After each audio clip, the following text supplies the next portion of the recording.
Bonjour, ici Nadine Vincent, je suis professeure en communication à l'Université de Sherbrooke.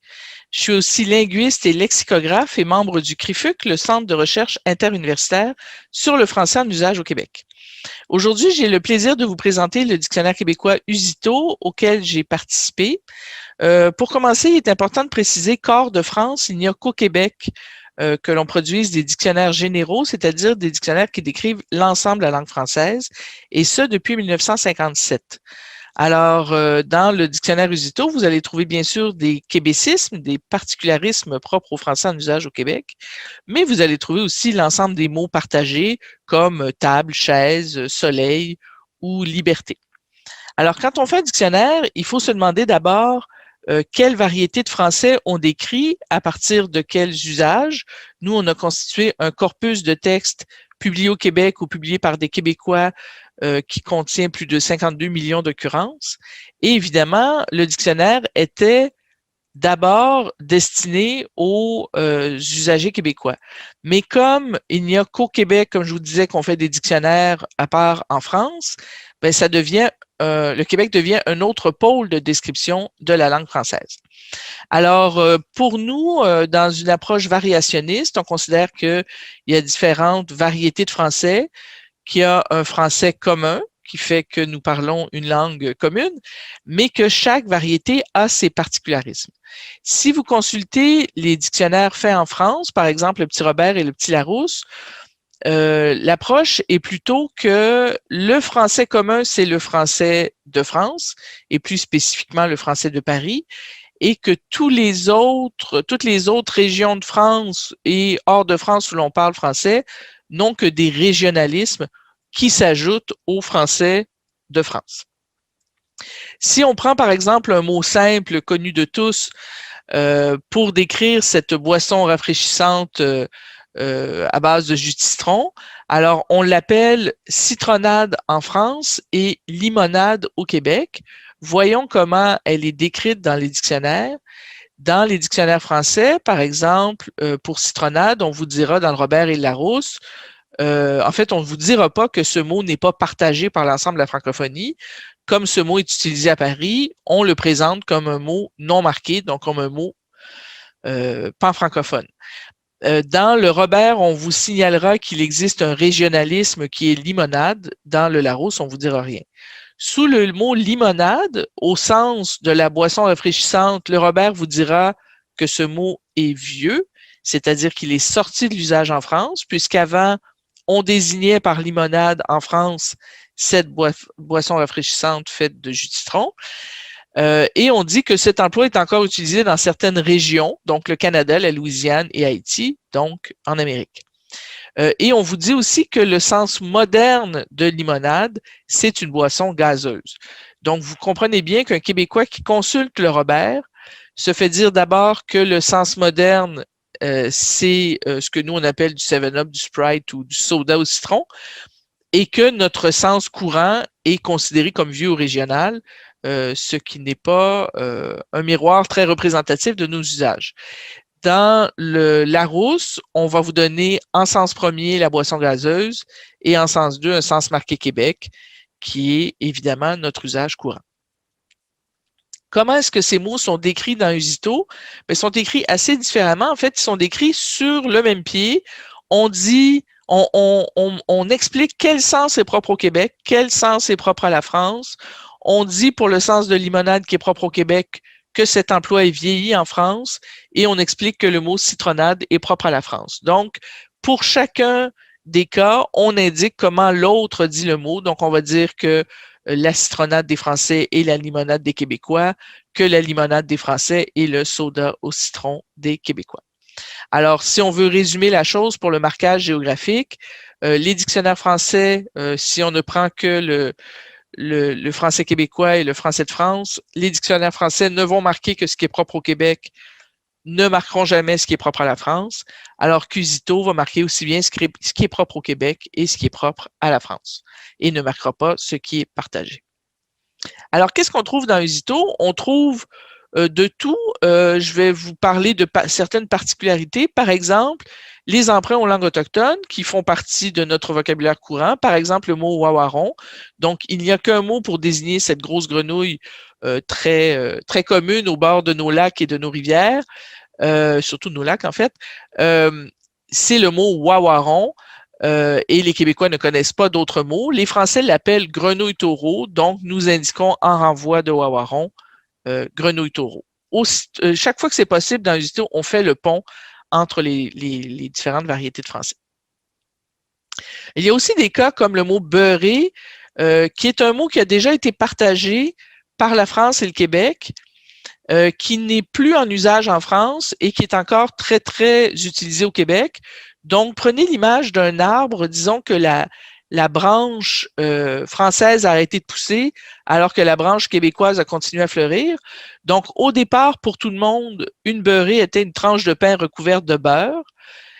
Cet emploi est vieilli maintenant en France et nous l'avons indiqué en remarque. Cet emploi est encore tout à fait courant au Québec. Et maintenant, désigne même toute tranche de pain recouverte de toute substance qui se tartine bien. En fait, c'est l'équivalent d'une tartine en France. Donc, on va pouvoir dire une beurrée de confiture, une beurrée de miel, une beurrée de pâté. Et il y a même une expression figurée qui est née chez nous de beurrée, qui est coûter une beurrée, qui veut dire coûter très cher, coûter les yeux de la tête.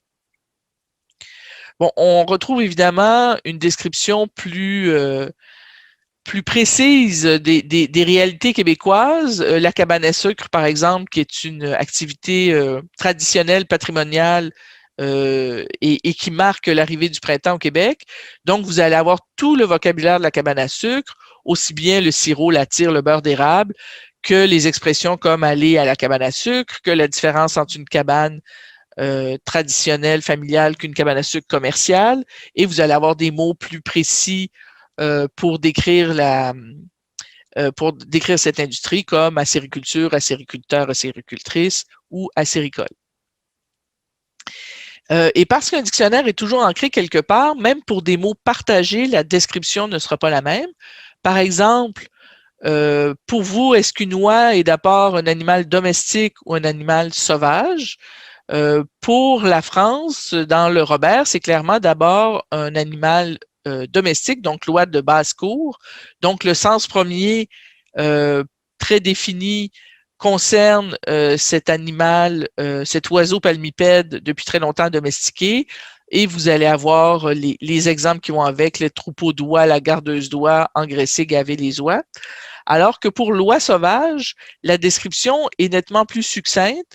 Vous avez simplement un renvoi à Bernache, un exemple, un vol, un passage d'oie sauvage, et une citation d'Anne Hébert, qui est une auteure québécoise qui a longtemps vécu en France. Donc, on voit que c'est moins familier pour les Français de l'oie sauvage est moins familière dans leur environnement que l'oie domestique. Si vous regardez dans Usito, ben en fait, vous regarderez en ligne parce que c'est très petit, mais l'oie prototypique pour un Québécois, quand on dit le mot oie à un Québécois, ce qu'il voit, c'est l'oie sauvage. Donc, c'est l'oie des neiges, c'est l'oie blanche, c'est le passage des saisons avec la migration des oies.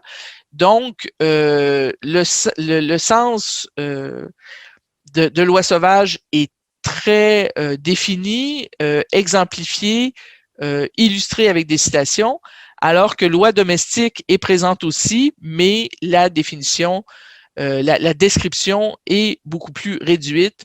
Vous avez simplement une courte définition avec quelques co-occurrents. Usito est un dictionnaire qui est construit à partir d'un corpus de 52 millions d'occurrences de textes publiés au Québec ou publiés par des Québécois. Et c'est important pour nous d'illustrer les sens à partir de citations parce que c'est toute la culture qui passe avec, qui est contenue aussi dans les citations.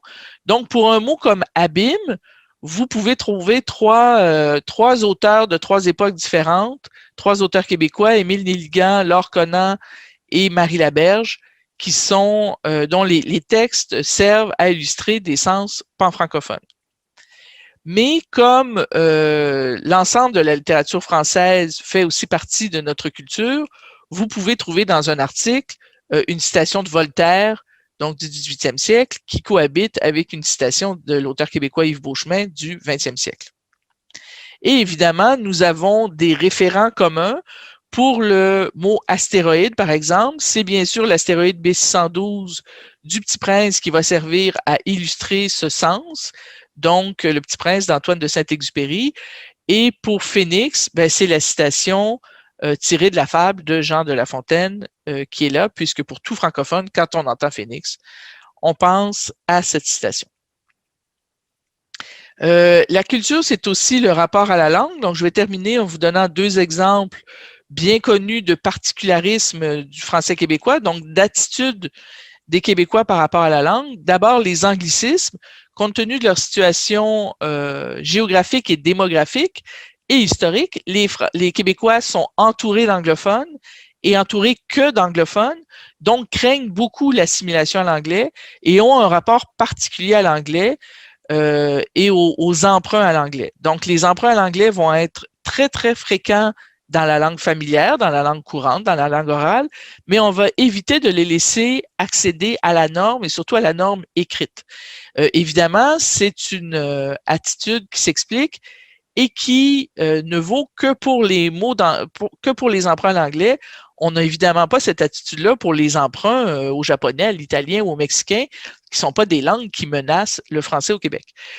À l'inverse, en France, il n'y a absolument aucun risque d'assimilation à l'anglais. La France est entourée de plusieurs pays, de plusieurs langues différentes et voit l'anglais comme une langue de prestige. Donc, les Français vont laisser les mots anglais accéder à la norme, même à la norme écrite, ce qui fait une grande différence dans le rapport à l'anglais entre la France et le Québec.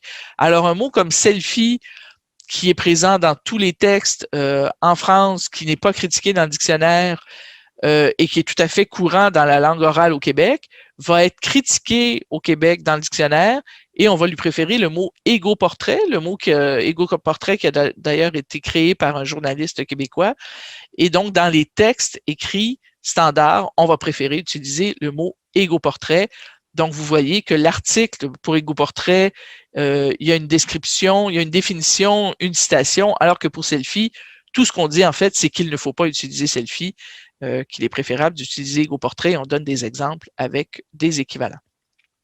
L'autre grande caractéristique à laquelle on pense quand on pense aux Français du Québec par rapport aux Français de France notamment, c'est la féminisation des titres. Depuis la fin des années 70, le Québec féminise systématiquement les titres de fonction, de métier et tout. Donc, c'était attendu que dans un dictionnaire québécois, et d'ailleurs dans tous les dictionnaires québécois, tous les titres sont féminisés.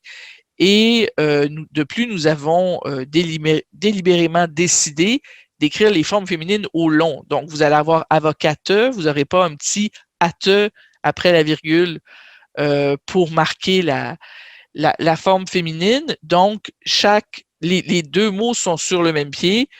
Professeur, professeure, les deux sont indiqués au long.